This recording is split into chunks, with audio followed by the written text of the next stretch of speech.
Hello friends, welcome to Apex Chess Academy. Today's our theme is actually very unique, and already you have seen the thumbnail that today's theme is the Gajni pieces part 1. Now basically what is Gajni pieces? Actually Gajni I took a name from the movie Gajni. In that movie, basically, very good actor Amit Khan has played a role, and he was suffering from one illness where he's used to forget the things which is normally happen around him. And here as well, how to relate that Gajini in chess, basically. But here we'll see that attacker's pieces actually forget to come back, and that pieces either move on the same rank or come forward, and that's why I give this name to the pieces where pieces won't come back to the game and they forget to come back, in fact. And that's why we give this name, the Gajini theme or the Gajini pieces. So let's quickly review the first game of the Gajini pieces. Okay, I just let you know about this thing as well, that this theme has not been covered in any book or any video so far, because it is really difficult to find such kind of games where no pieces come back in the whole game, which is really difficult. So I have around 8 to 10 games, and I'm going to cover it in this Gajni part in future videos as well. Okay, so let's go through this game quickly. Okay, e4, c6, d4, d5, e5, bishop f5, and h4. So this is a very unique way to continue, and there are a few options for black, either h6 or h5 or queen b6, something like this. But h6 means white can continue with the move g4 in the same fashion, and here the main move is h5. And here normally white has three moves after h5, c4, bishop d3, or bishop g5. And nowadays bishop g5 has not that much popularity. But let me tell you about something about the move bishop g5.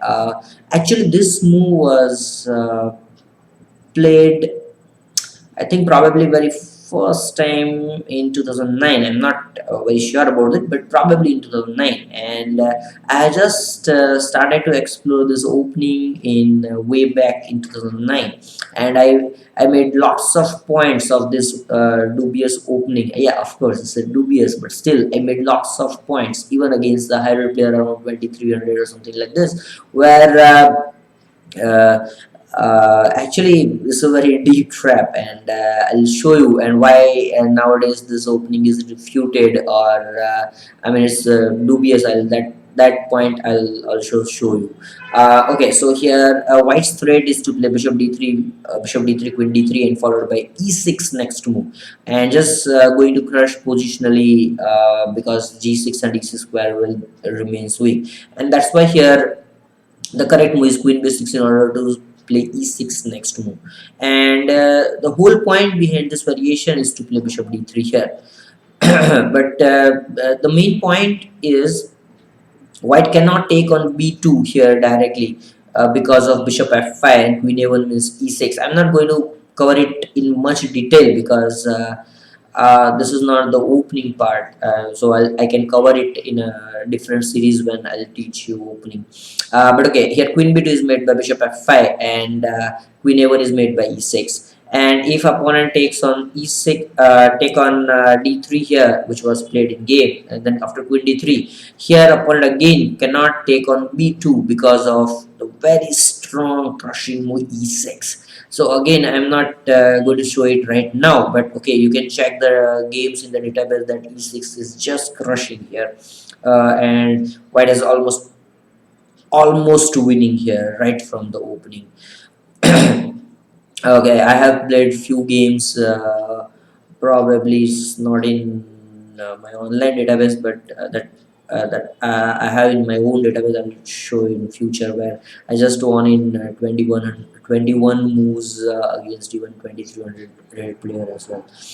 Okay, so after queen d3, e6 is a threat, and that's why here black has to play either e6 or the move queen a6. I think that was played by Anand in one game, which is quite comfortable for black if you want to look as black, either queen a6 or e6. But instead of that, Here I would recommend you to go for queen d4 if you are black here.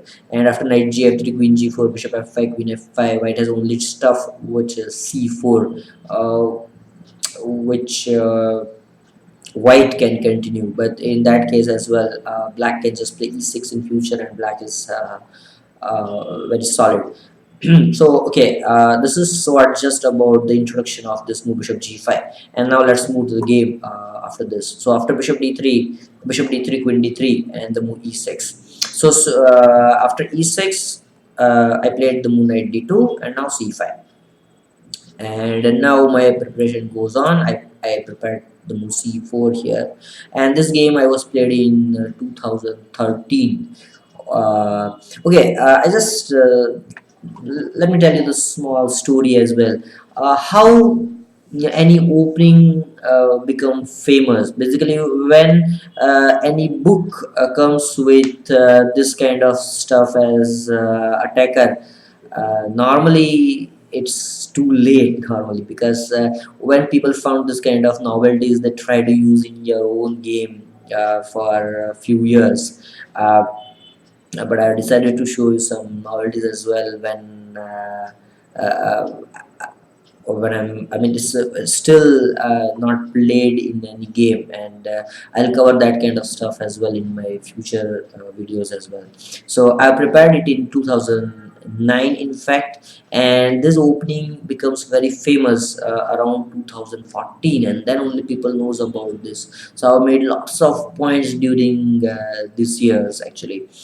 Okay, so after c4, still I think it's difficult to play here as black, because queen b2 is strongly made by the move rook d1, and now there are two moves, either queen d4 or knight c6, but queen d4 is made by queen b3, and still to take on e5 is too greedy actually. White can just play the move knight e2 followed by bishop f4, queen b7, cd5, lots of threats. So you can check this stuff with the engine, because this is just winning actually.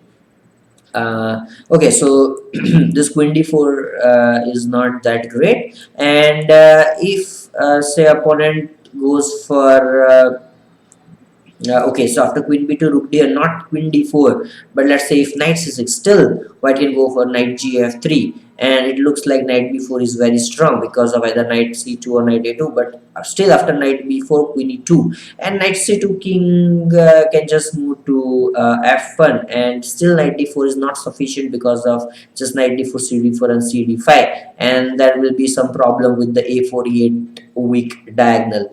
And I already covered this theme a4 weak, a48 weak diagonal in separate theme. So the players who have not seen that theme can see it in my above link. Okay, and if knight into a2 here, then I can play c d5, and still this is just very crushing, and knight c3 is made by queen d3, and still knight d1 is made by d6. So still my analysis goes on for a few more moves, but this is just crushing. Okay, so again, this is not a opening series, so I won't tell you in much detail, but this is just crushing. So let's move to the move number 9, where my opponent will take on b2, and he played queen c7.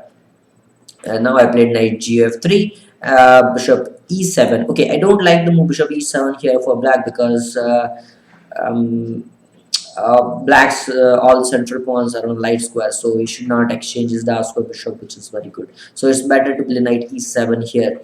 But still, okay, after bishop e7, now I continue with the same fashion, with the aggressive way of playing with the cd5, because I need to open the center, because black's king has tough time after bishop e7 to go for any safe place, and that's why I took cd5, ed5, and then dc5 as well, just crushing through the center, and black's king remains in the center for the rest of the game. And you see, you have just noticed that white has not played any single piece back, either it be on the same rank or just moved forward. and here my opponent took on g5. Now here both ways of recapture is good, either knight g5 or even fg5. Yeah, after knight g5 queen e5 is still difficult because of just king f1, and um, next move is just rook e1, rook h3, some rook lift, and with a crushing attack. But I decided to take with the h pawn, which is also good enough because next move I'm going to play g6 or e6. And after knight e7, just short castle. And now you see my rooks, both rooks are connected. I'm throwing my any pawn like e6 or g6. D5 is still weak, and black's king is not safe on either side. Center is of course difficult on a short side.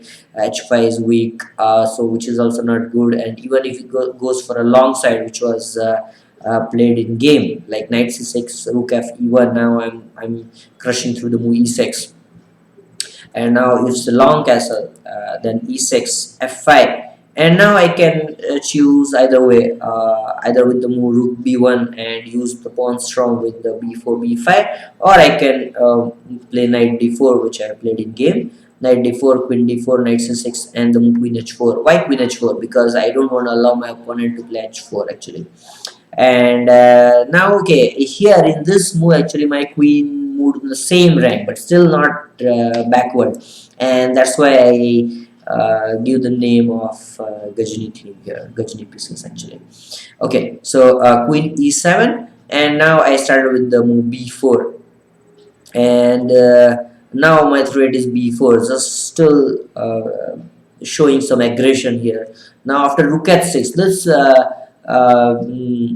looks very strange to me at the first sight, because okay, rook h6 is actually attacking the pawn e6, and it looks like I cannot defend it, but the point is